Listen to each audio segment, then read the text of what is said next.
How many of our days look like this? Rushing, worrying, chasing. We're so busy trying to get ahead in life, we forget to be asterisk in asterisk life.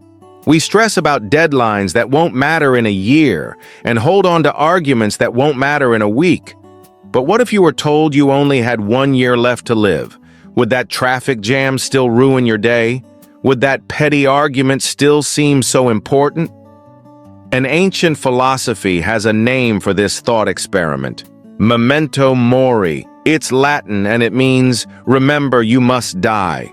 It sounds dark, but what if I told you it's the secret to a happier, more meaningful life? Stay with me and I'll show you how. Let me take you back in time to ancient Rome to meet a man named Leo. By all accounts, he was a success. His business was thriving, his family was healthy, and his name was respected. But if you could see inside his mind, you'd find a man tormented. He was terrified of losing it all. A bad investment, a rival's scheme, a sudden illness. His success felt like a fragile glass sculpture he had to protect every single second of the day. And the weight of that constant vigilance was exhausting. Desperate for a solution, Leo sought out the wisdom of a retired senator named Silas, a man renowned for his unshakable tranquility. He found Silas not in a grand lecture hall, but quietly tending to his plants in a simple, sun-filled garden.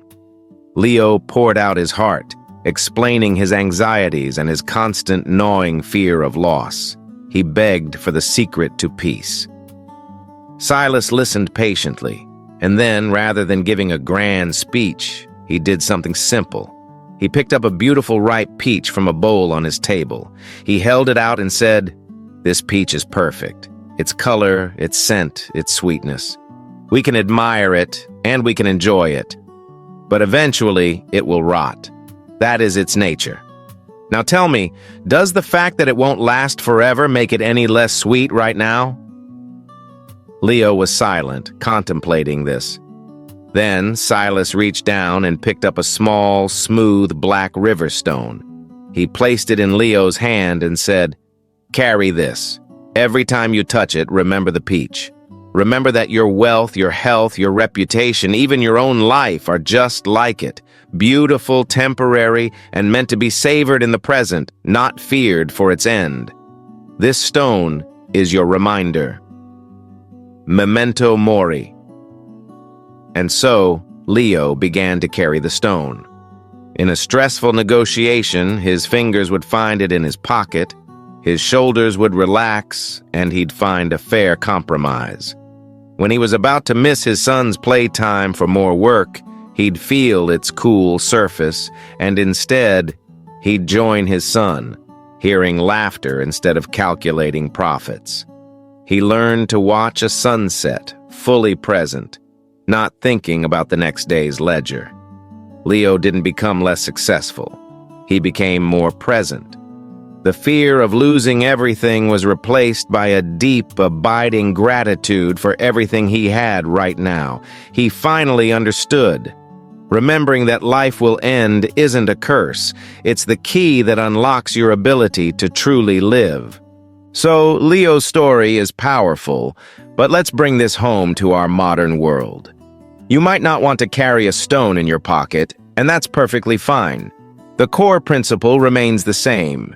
It's about creating simple, consistent reminders of your mortality to sharpen your focus on what truly matters. It's about using that awareness as a lens to filter out the noise and see your life with crystal clarity. The good news is, there are incredibly practical ways to weave this ancient practice into the fabric of your 21st century life. Let's talk about 3 simple techniques you can start today. First, the daily question. This one happens first thing in the morning. Before you even reach for your phone, while you're looking at yourself in the mirror, ask yourself this. If this was my last day on Earth, how would I want to spend it? Now hear me out. This isn't designed to send you into a panic. It's not about quitting your job or making drastic changes. It's about setting an intention. It's a powerful filter that immediately helps you prioritize connection over distraction, passion over duty, and peace over chaos. It gently guides you to choose the things that actually light up your soul. Second, the digital reminder. We're all glued to our devices, so why not use that to our advantage? Set a quiet, daily alarm on your phone for a random time each day. Don't let it be jarring. Label the notification with something simple and profound. It could say, "This is it," or "Just remember," or "Are you present?" When that notification pops up in the middle of a busy day, let it be that gentle tap on the shoulder from the universe.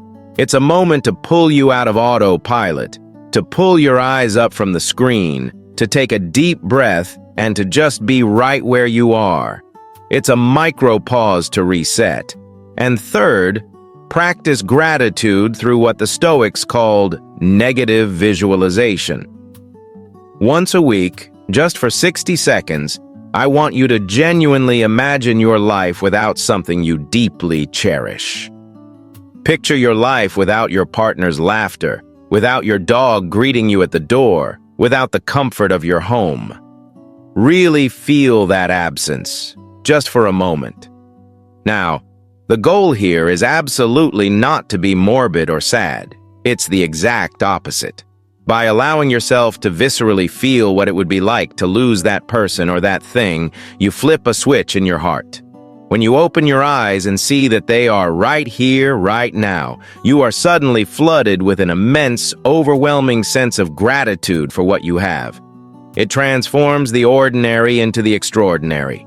It makes your morning coffee a gift, your commute home a privilege, and a simple conversation a moment to treasure. These aren't grand, difficult gestures. They are small, consistent nudges that remind you of the beautiful, temporary, and incredibly sweet nature of this peach we call life. When you make this a regular practice, you'll start to feel a profound shift, because practicing Memento Mori does 4 truly remarkable things. First, it creates instant clarity. It acts like a filter, instantly separating the trivial nonsense from the truly vital. That stressful email, it suddenly loses its power. Second, it builds a healthy urgency.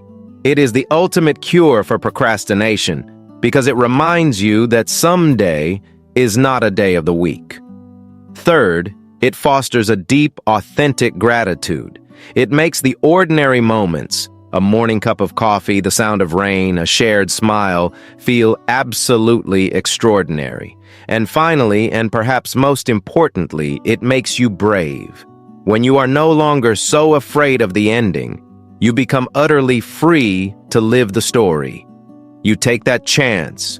You have that difficult conversation. You pursue that dream, because you know this is all part of the beautiful temporary ride. And that's the real goal here.